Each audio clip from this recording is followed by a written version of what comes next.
It is spring 238 BC, nearly 2,500 years ago. In a dim temple, a 9-year-old boy grasps his father's hand and repeats what he is told to say. He will hate the Romans for as long as he lives. Hannibal was conducted to an altar, and having laid his hand on the offerings was bound by an oath to prove himself as soon as he could an enemy of the Roman people. Hannibal drove the Romans to the brink of despair and defeat. His genius was such that even today, his battle tactics are studied in military colleges around the world.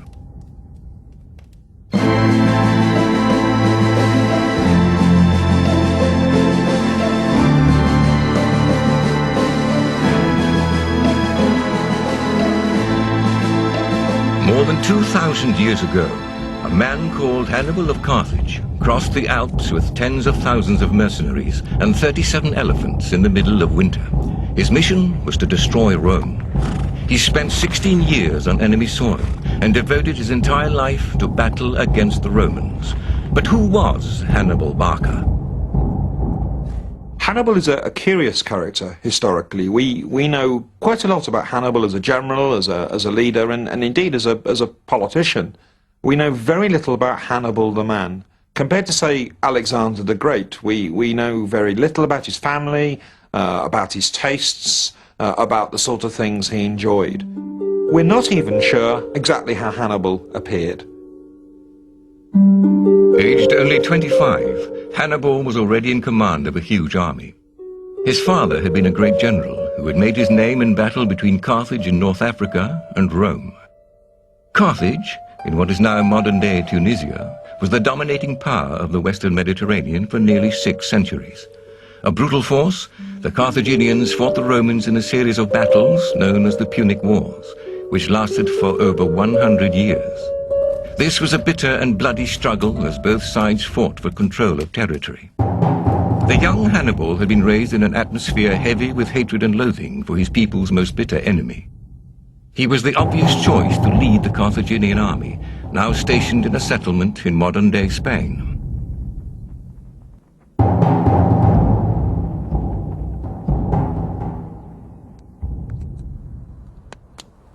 Hannibal was adored and respected by his men. As their commander, he was prepared to undergo hardships side by side with his soldiers. Many have seen him wrapped in a military cloak lying on the ground amid his soldiers. His dress was not at all superior to that of his equals. He was at once by far the first of the cavalry and infantry and foremost to advance to the charge, the last to leave the engagement. To succeed at that age, you needed brilliance. You needed charisma, you needed a skill with men, you needed personal bravery to demonstrate to men double your age, much more experienced, that you were the man to lead them. You needed luck. And quite possibly you needed a big idea too, something that would drive these people to forward and keep them following you. Hannibal's big idea was to crush the Romans. His lifelong mission had begun, and he planned his campaign of hatred. The dominant feature of his strategy was to be the acquisition of allies. Neither Carthage nor Rome could ever hope to expand their territories without the support of Mediterranean countries. Each force greedily coveted the land that lay between them. In 219 BC, Hannibal attacked Saguntum in Spain, a city with strong connections to Rome. This attack lit the match that was to ignite one of the most extraordinary campaigns in military history. Saguntum fell. Rome was furious and demanded the 29-year-old Hannibal surrender. When he refused, war on Carthage was declared. It was 218 BC, and the Second Punic War had begun. Hannibal was now pitched against one of the mightiest forces on earth. There's no doubt that Hannibal would have realised that a war with Rome was a very, very serious undertaking indeed. Just before the war began, it's reckoned that Rome had roughly 700,000 infanteers from which to draw their armies from. That meant Rome could put army after army after army into the field against Hannibal. But it was not war with the Romans that was Hannibal's most immediate problem. It was geography. Rome was 1,000 miles away from Spain. Getting there, and avoiding Roman sea power in the Mediterranean, would mean crossing two mountain ranges, the Pyrenees and the Alps. Hannibal was about to attempt one of the most extraordinary journeys in ancient history. Hannibal, unusually for Carthaginian generals, was a risk-taker. And he was willing to pay the costs and take the risks of crossing the Alps to outflank Rome and to actually engage Rome in what, in modern terms, would be seen as its centre of gravity, its hold on the Italian peninsula itself. He decided that the best time to do it was very late in the season, when the Romans would be beginning to think, well, no one can cross the Alps now, it's too late, the snows are coming, no army is going to get across. And Hannibal, very cleverly, sees that that is the golden opportunity. It'll be difficult, it'll be uncomfortable, there'll be losses, but it's the moment to do it, and he strikes quickly and decisively. Hannibal of Carthage embarked on a campaign which was to capture the hearts and imaginations of artists, writers and filmmakers for centuries to come. He began his journey across the Alps in the winter of 218 BC with 90,000 infantry, 12,000 cavalry and 37 elephants. This was to be one of the most grueling endeavors ever undertaken by one man and thousands of mercenaries. It's almost impossible to understand how Hannibal's army followed him, given that they are actually mercenaries rather than Carthaginian citizens, unless you understand his charismatic and extremely physical form of leadership. The morale of the men going over the Alps was seriously challenged. They're hungry, they're wet, increasingly cold. They're dispirited. Hannibal is suffering alongside them. Just like Alexander the Great in the mountains of Afghanistan, Hannibal suffers with his men. It wasn't just the physical hardship and treacherous terrain that the Carthaginians had to deal with. Certain parts of the route, the valleys are very narrow, the passes are very vulnerable, and the local tribes weren't exactly friendly. Panic could be created in the Carthaginian army, strung out through the passes by such attacks. There's at least one instance where there were major losses in the baggage train as animals panicked and plunged into a petite river gorge. It took Hannibal 15 days to cross the Alps. More than 30,000 of his troops and many of his elephants perished on the journey. Bodies littered the Alpine paths all the way back to France, but they had made it. They had reached Italy. The Romans were incredulous. They couldn't believe what Hannibal was up to. The Romans probably thought of Hannibal as an adventurer, a chancer, someone who was perhaps gambling Carthaginian power recklessly, someone who had forced the Romans to fight, and he was about to get smashed. The two sides clashed in northern Italy, first on the plains of the Ticino River and then on the banks of the Trebia River. Both times the Romans were soundly defeated. Hannibal was hungry for more strikes on the Romans. Victories furthered his cause, winning new allies and pushing him further and further towards his hated enemy. He goaded Rome by plundering his way through the Italian countryside, knowing full well the impact this would have. At this point, the Romans would have been wise to await reinforcements. They had already suffered unexpected losses at the hands of Hannibal, but the sight of the Carthaginians terrorizing their allies was too much. The Roman army was about to walk straight into one of Hannibal's legendary traps. The 30-year-old Carthaginian leader chose a lake in central Italy for his next clash with the Romans. It was perfect geography for what he had in mind.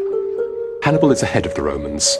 He finds a place where his road runs along the side of a lake with mountains rising up all the way round and almost blocking off the road. Narrow entry to the lakeside, a narrow exit from this particular place.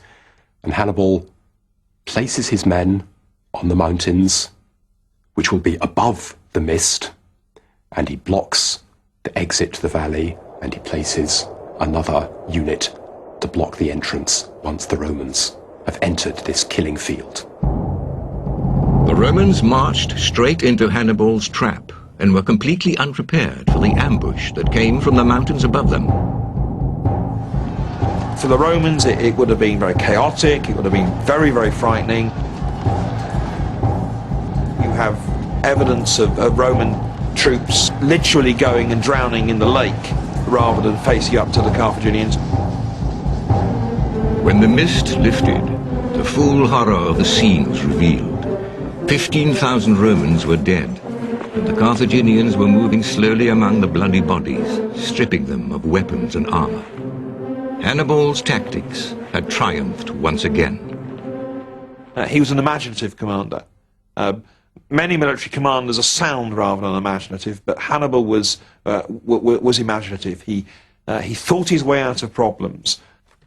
So far, Hannibal had outwitted his enemy, but a new challenge came in the form of Quintus Fabius Maximus, a gifted Roman leader. Fabius decided that the best strategy for the Romans in confronting Hannibal was not to face him directly, but to try and bottle him up, to make it difficult to supply his army, to squeeze him gradually until Hannibal was squeezed out of Italy. Rome followed Fabius's plan and thought they finally had Hannibal just where they wanted him. But the Carthaginian general was about to spring his biggest surprise yet.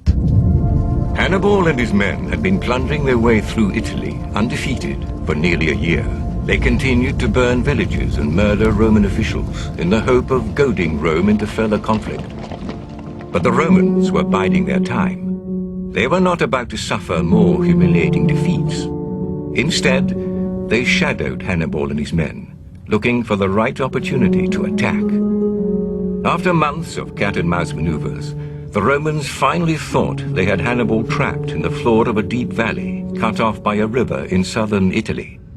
Surely there was no way the Carthaginian could extract himself from this situation. The Romans are up above, it's night time, and they suddenly see this great horde of lights surging up the hillside. Hannibal's getting away. Got to be stopped. So the Romans converge on where the lights are.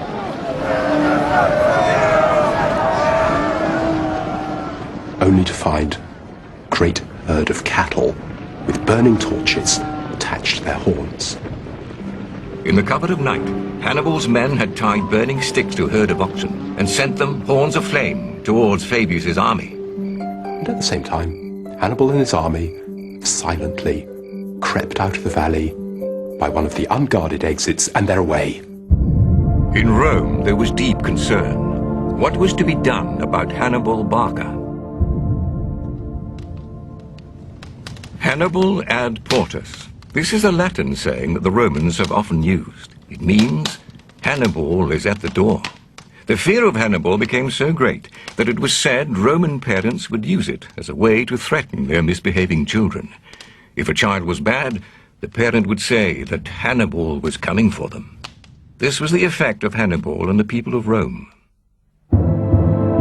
Rome's strategy of not confronting Hannibal had failed, and the Senate now prepared for all-out war on a scale never seen before. 90,000 men were called up to do battle. Hannibal was now facing the full might of Rome. They've got this absolutely massive army, much bigger than Hannibal's. They've got confident commanders who have the backing of the Roman Senate to go and beat up Hannibal. And they appear to have got him where they want him, open ground, where the Romans can deploy and outmaneuver, outflank Hannibal. So they are going to win. Yet again, Rome had underestimated Hannibal. The battle that was to follow has become a classic of its kind, a supreme example of a military genius at work, the perfectly fought battle, studied today at military academies all over the world. The two armies met at Cannae, a Roman supply depot 200 miles from Rome. It was 216 BC, over 2 years since Hannibal first arrived in Italy. As the Carthaginians assembled, they gazed at an army nearly twice their size. This was a daunting sight, even for Hannibal's mercenaries. But their loyalty was never in question. The essential thing that Hannibal's got going for him in leading up to the Battle of Cannae is the supreme confidence his soldiers have in his command and in his decision-making. And you have to understand that confidence to understand what the Carthaginians were willing to do at the battle, which an army less confident in their commander would be unwilling to do. The battle plan Hannibal had chosen was the simplest he had ever employed, but the results were to be as deadly as an atomic bomb. The tactics for the battle were to persuade the Romans to advance. And Hannibal did this by drawing up his battle line with very strong wings and a rather weaker centre, so that the Romans advancing towards him would push forwards and Hannibal's centre would move backwards into an arc. And gradually they would be encircled until a vast chunk of the Roman army would be surrounded by Carthaginians who would then drive inwards. An enormous mass of over 60,000 men, cutting and stabbing and crushed in against each other, increasingly less and less able to use their weapons effectively. There will have been confusion, chaos, panic in the Roman ranks. It passes from battle to slaughterhouse, as the Carthaginians are essentially hacking down Romans who can no longer resist.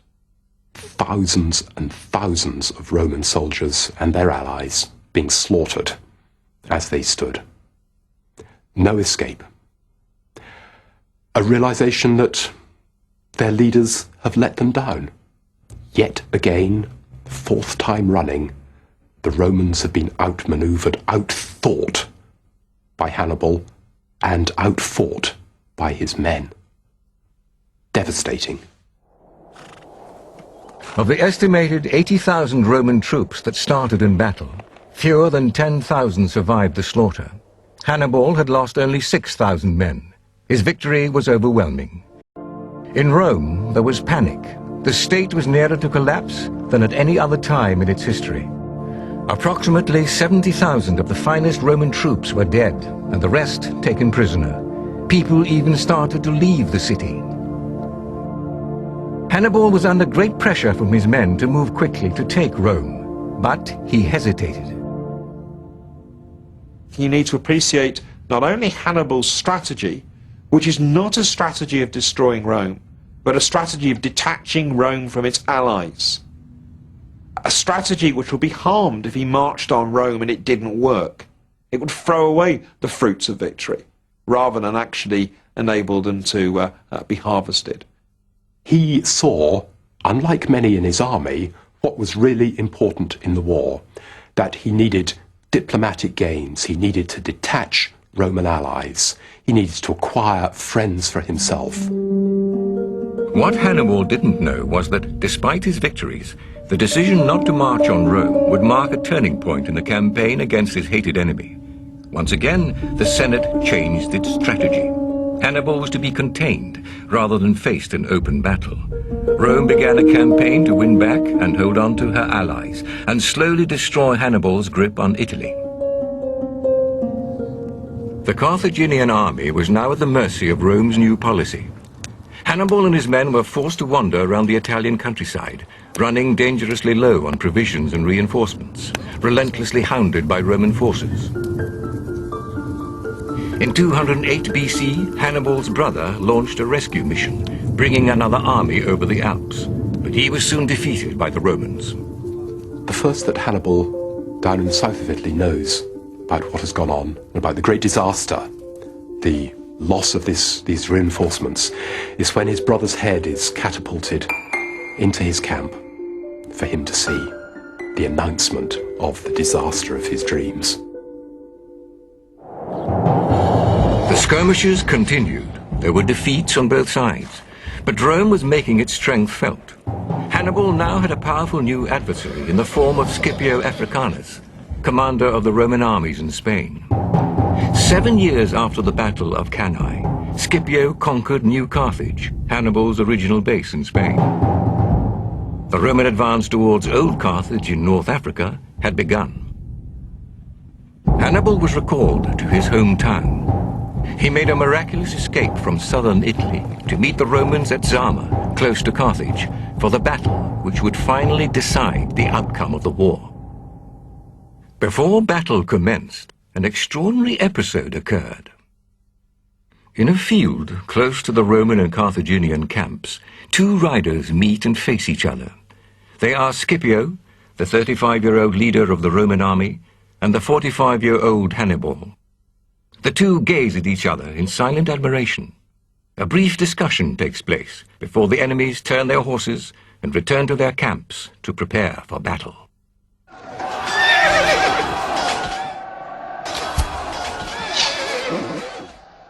The battle at Zama in 202 BC marked the end of Hannibal's lifelong quest to crush the Romans.